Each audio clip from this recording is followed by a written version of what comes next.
We were talking about the underlying economy, and with that jobs report last week, there's underlying strength. Now, I look at it as more of kind of a rebalancing and kind of a catch-up, because jobs has been weak generally the last couple of years. No hire, no fire is not exactly a tight labor market or a robust labor market.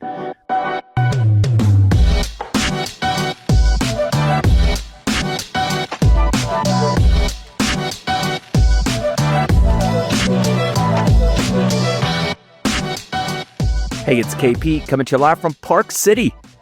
Mountain up there looks just a little bit worse than it did during ski season. We did not have the best ski season out here.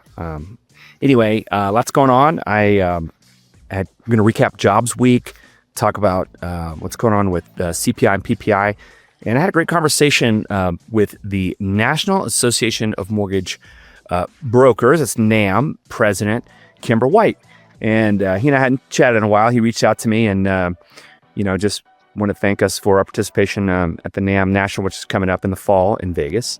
Cool backstory. He and I were both working in Broward County. He's still there in Fort Lauderdale, although today in Spain. Sorry to out you, buddy. But he was the chapter president for Broward County back in the day. And him and Valerie Saunders, they came up through the Florida chapter, state chapter. And then now they've really set the table at a national level for that organization. Love what they're up to. Government affairs. Andy Harris, if you're watching, former government affairs chair. So many people working. But we were talking about this year, and I've been on these panels the last 3 years. Like, what's 3 things you would tell originators? And one thing I've been pretty consistent with is that you have to learn non-QM. It's not a niche that you only work on when refinance business goes away. It's actually a very stable product. It's about 130 billion of the, maybe we get to 2 trillion this year, but it is at a local level, it's very steady. He was telling me about 45% of his business has been non-QM and second liens. So a lot of equity lending out there. Don't sleep on that. So it was really good to catch up with him. And one of the things we're talking about, is just kind of like the broader economy. So now I'm going to shift to what my non-mortgage friends say, who love to watch the stock market. And you guys know I'm not a financial advisor. I'm not responsible for your losses, only your profits. By the way, this is what you look like when you go to Lagoon Amusement Park in North Salt Lake City with 6 kids and you ride roller coasters all day. My 7-year-old Serafina, you may have seen the Red Dragon. She finally tackled and is tall enough to go on the Cannibal. If you know, you can look it up. It's actually pretty cool. She rode it 3 times today, twice with Daddy, with my meta glasses on. Anyway, we were talking about the underlying economy, and with that jobs report last week, there's underlying strength. Now, I look at it as more of kind of a rebalancing and kind of a catch-up, because jobs has been weak generally the last couple of years. No hire, no fire is not exactly a tight labor market or a robust labor market. Over 7.7 million job openings are out there. 172,000 jobs created on the May jobs report, and then the revisions up for the prior 2 months: leisure, hospitality, and then government subsidized industries like healthcare and education. Now that strength, when that came out, the bond market yield went up, and I just want to make sure that people understand, yields going up are not only because of inflation and only because of the Iranian conflict and only because of oil. They are certainly the most volatile aspect. If there was a peace deal that actually had sustained peace and, Israel attacking Lebanon, which personally I think they, have the right to fight with terrorists that Iran backs, and Iran launching missiles at them, and then the president calling Bibi Netanyahu and saying, dude, we're trying to get a peace deal, man. Kind of like, you guys stop fighting for a little bit. But if there is a sustained peace deal, you'll see the price of oil come down like sharp, and inflation talk will disappear almost immediately. No one talks about tariffs anymore. A year ago, that's all they talked about for like half a year. And if you don't believe me and you think it's just hype and bluster and, clickbait, you can look at Goldman Sachs research. Mortgage News Daily put out a couple charts. Got a sunset coming up here. So about 8 o'clock. I think we're going to get in about an hour. Anyway, they put out some charts, and they expect for commodities inflation, such as energy, which is the dominant force, to fall off at the end of this year. So they think the core PCE will fall off in many aspects going into 27 as well. So you haven't heard anyone talk about that. You haven't heard anyone talk about inflation when it's going to go down and who's saying when it's going to go down and why. But obviously, the longer this Iranian conflict goes on, there's uncertainty, and uncertainty, has people jittery. And the stock market's been, crushing it. So why wouldn't someone want, a 5% yield on a 30-year long bond, or a 4.5% yield on a 10-year Treasury? I think that's 456, kind of the high end of the recent range. I'm not sure if that's going to fall off or not. But yields spiked because of positive job data. Underlying strength and good inflation is a good thing. Now, let's talk about that. There's another data point you will never hear. All you will read about is hourly wages went down from 3.6 to 3.4%. They're not keeping up with inflation. Hourly wages are going down. Not so fast, my friend. To quote Lee Corso, Mizuho puts incredible data out. They are just a tremendous force. And there's a weekly earnings number. And that's actually up. I think that number that they showed was 3.7%. That is higher than inflation, including the volatile energy, which I will contend that, people have a choice. You don't have to pay for more expensive gas or oil or airfare or whatever. And that's typically what happens, which is why oil snaps back so quickly when a supply chain disruption like we have now snaps back, because demand doesn't necessarily snap one way or another. It typically snaps when higher prices. They say the cure for higher oil prices and gas prices is higher oil and gas prices. So weekly wages are actually keeping up. Now, if you strip out inflation, which we're going to get a CPI and PPI read this week, you strip out the food and energy, the volatile parts of inflation, you go to core, it's still elevated above the 2% target. But next week, we get Fed Chair Warsh's first meeting, and it'll be interesting to see if he is questioned about trim mean inflation, where they kind of take out the highs, take out the lows, get your average. What's that average number out at trim mean? I don't know, 2.2, 2.4, 2.7. We're going to find out what it is by the time meeting time comes around. And it'll be interesting to see if him just banging that drum over the next 5 years will actually catch any steam, and if the rest of the board, which is completely divided before he got in, will coalesce around that thought. I don't know. I don't have all the answers. What I do know is there's $7.8 trillion sitting in money market accounts. So all of our, well, not mine, but the grandparents and parents, God bless you, Mom, I love you, but we're not one of the wealthy ones out there, but we worked hard. But there's a lot of money on the sidelines collectively, and it's just sitting there. And is it going to go to work? Is it going to help us with down payments more than it has for next generation buying homes? Is it going to go into the stock market? If the stock market sells off, will it catch a bid and buy the dip? There was kind of a sell-off after just 2 weeks of just insane stock market run. Last Friday kind of sold off a little bit. That dip got bought a little bit today, but it could still be volatile in the market. We have 3 huge money events. Talk about 7.8 trillion on the sidelines. You have a 1.75 trillion IPO, but only 75 billion of that is coming to the market on Friday. That's coming on the IPO at $135 a share for SpaceX. I am gonna just symbolically buy a little bit to say I did on the opening day, but that's not how I really want to play that. A lot of IPOs, especially companies that don't make money, tend to sell off, especially when there's selling pressure for the lockup period, like 90 days later, 180 days later. People who are in it for like $3 a share, $10 a share, they're gonna want their money. And when they sell, that will put some downward pressure on the stock. And I do think long term, it's an incredible company. I mean, it's like, I think it'll be a $10 trillion market cap at some point. Don't quote me on that. It's just in my opinion. But then there's also Google that said they're going to raise $80 billion. Okay. So they got about half of it. They just went to market with like a private placement, if you will, or kind of like a corporate bond. Berkshire Hathaway put $10 billion into it. So Berkshire Hathaway, Greg Abel, is putting $10 billion in this first Google tranche. So they got $80 billion coming to the market. There's probably another $75 billion that needs to get swallowed up when Anthropic, that's the makers of Claude, when they come to the market, in the coming months. And then I think officially OpenAI ChatGPT filed today. So that's another $100 billion potentially coming to market. So you've got these big events where that plus treasuries to fund our government, which isn't quite growing its way out of it from a GDP standpoint, although that's the plan. There's a lot of money being shoved in the market, but there is a lot of liquidity out there. It's just timing, right? Like when do people decide to buy a house, to buy a stock, to invest in the market? The good news is if you haven't done either, there's always time. Time in the market is how it works. That's how you build wealth.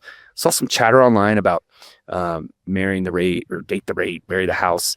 My thought is that, I never said that. I always thought it was kind of corny. This is kind of how I talk, but there's been a ton of refinance activity. And if you had your stuff together, like if you used Barry Habib's strike rate, you had the conversations with your clients ahead of time and you said, when this 6.5 rate gets to 6.25, you're in the money and we're going to refi you. I'm going to lock you in. If you do all that prep work ahead of time and the rate gives you that moment, even if it's a day, 3 days, a week. And by the way, we had rates in the high fives. So, you could have just done the work. There's been a tremendous amount of refinances this year, especially equity lending. So I think the date the rate strategy has worked and it will work. But here's my thing. And doing a nice piece on this with the Crispin commentary, which will get way more views than I will on this. If you're renting, you're paying 100% interest rate and you're building equity and wealth for a landlord. And it is catastrophic for that individual to be renting because they could otherwise have time in that house, just like time in the market, in the stock market, and could be building equity and wealth for themselves and their family and their future generations. So lots going on. I'll cap it right here at 11 minutes. I'll do another video on Thursday night after we get some inflation data. And I'm not doing the mountain man thing. This is 3 days. So I'm going to go shave later. Cheers. Hey, it's KP coming to you live from Park City last night here. And if you can't afford an entire second home, you buy 1/8 of it through Picasso. So shout out to Picasso and Austin Allison and team. Really make it easy here for our family to get away for a week in the summer. And we'll be back next year for 2 weeks in February. Okay, well, insurance update. By the way, it's just right at sunset here in Park City. And I just missed it because it was like 3-1 and there was a double minor bloodshed on the Stanley Cup game and it turned into a power play goal. And then Vegas just got a goal. It's 4-2. It's crazy. So I'm going to knock this thing out here real quick. Trust me. The FAIR plan is California's state-run insurance plan. And as you know, what happens in California impacts insurance rates everywhere. So you guys know the California Mortgage Bankers Association. We've been lobbying hard in Sacramento for a couple years. We told them, after the Paradise fires, which were the really big ones that were an absolute killer in Northern California, they put a cap on raising rates. State Farm pulled out. They're by far the largest insurer. And then Farmers, which is a distant second, they pulled out. So when you try to do the right thing for the consumer and put a cap on their rates, everyone pulls out because they can't make enough money and do their own catastrophe modeling. So the FAIR plan got overrun. And anyway, we've been lobbying hard. And then after the fires in Pacific Palisades and Altadena last year, we said, hey, we've been telling you so. So they are allowing the insurance carriers to do their own catastrophe modeling. For example, State Farm is going to be everywhere except some fire risk counties, like 33 counties, at a 22% increase generally. The FAIR plan just announced a 29.1% increase. It's going to happen later this year, mostly in the fire risk areas. So, insurance companies are not in the business of losing billions of dollars every time there's a fire, and there will be more. Just like there'll be more hurricanes, there'll be more wars, there might even be another pandemic in our lifetime. So, geez, I almost had one of this hantavirus crap. Anyway, I know there's an Ebola outbreak. There's always something, a great big planet over here. It really does seem like a big planet when you're out here. So I thought that was interesting. Okay, some stuff to anchor your mindset to. Things are good right now. If you like data and you look at all this stuff and, what are lenders thinking? Existing home sales is up. First-time home buyer percentage is up 35% versus 33% the month before. May at 35%. Home buyer, first-time home buyers. Oh, it's unaffordable. They can't afford anything. It's up. So I'm not saying it's not affordability is not an issue, but first-time home buyers are up. So anyway, compared to May last year, it was only 30%. The long-run average is 31%. So that's good data. Existing home sales, good data. And all anyone wants to talk about is inflation. Oh my gosh, the PPI, the CPI, the war. I get it. I'm not trying to mock it, but, what are we at, 444 on a 10-year today? Why are we at 444? The threat of peace again, peace through strength, peace through bombing. It's the only way that a regime that, hates America and Israel is going to take any note of anything. So little reprieve in rates, kind of got in that 460 range, now I'm down to 444. Will there be peace? I don't know. What's interesting is Saudi Arabia and Russia, they're not really interested in the Strait of Hormuz being open because they make a ton of money on oil because they have other ways to get it. That's downtown. We got Main Street over here. So Park City. Look, a couple bombing runs. Hey, hold off. We want peace. But you've got the suits in Tehran that want peace and want to survive, and then you've got the Iranian National Guard that they're going to fight to the death. They think this is their calling. So it'll be interesting to see how it all plays out. And then as far as the strait goes, it's not either open or shut. There's been ships passing through, right? Oil hasn't rocketed over $100 a barrel. It's hovering around 90, 95, right in that range. We'll see what the July contracts do through the weekend. And, but I think 200 ships were shepherded through in a secret, mission. And the administration wants to say that they control the strait. They're the ones that decide whether it's open, and 200 ships getting through. That's why that Black Hawk helicopter got shot down, because we were running ships through there. We got a little too close to some drones.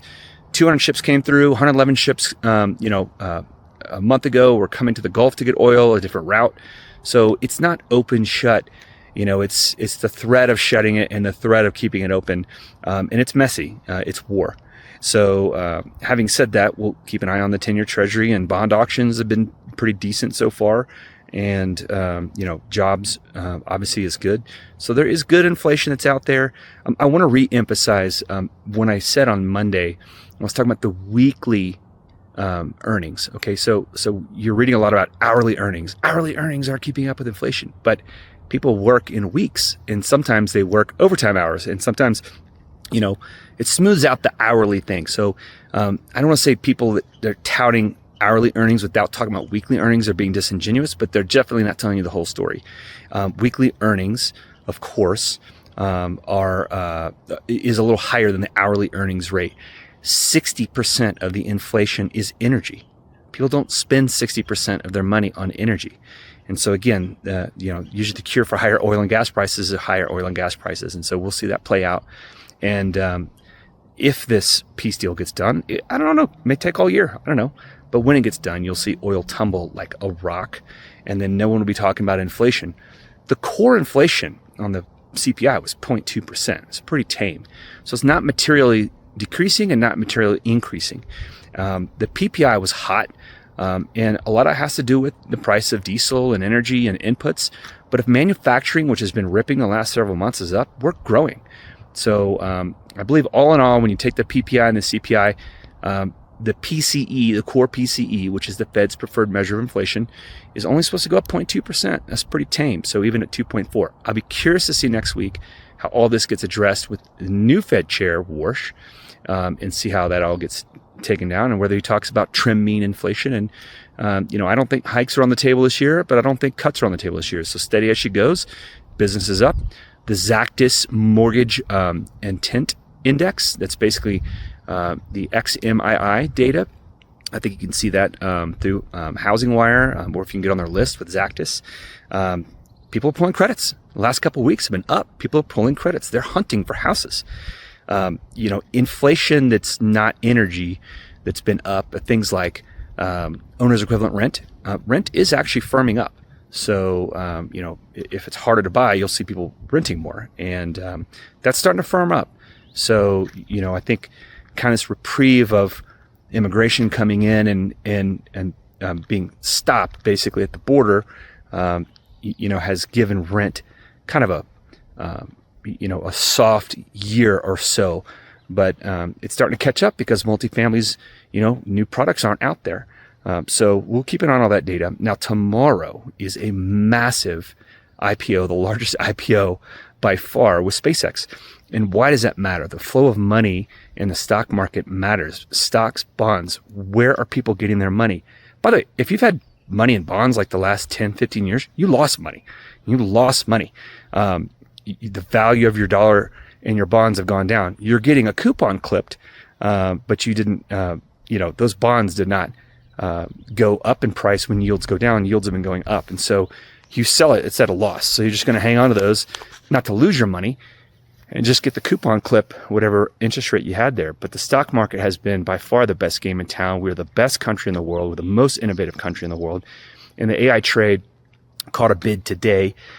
It's going to be a little volatile. I'm not a financial advisor. I'm not responsible for your losses, only your profits. Thank you, Rich, for the shout out. I had Mexico. Had them 3-0. They won 2-0, but whatever. The line was 1.5. But, the stock market tomorrow is going to be insane to watch. A $75 billion IPO on a $1.75 trillion market cap. And it makes me think of all the lenders out there who have been reinvesting their money in the future proofing of their platforms. That's what I say all the time in our meetings, in our senior management. So companies may not be making as much money in obviously the AI trade because they're investing in the future. It's no different than our business. You see a lot of companies out there investing in their future.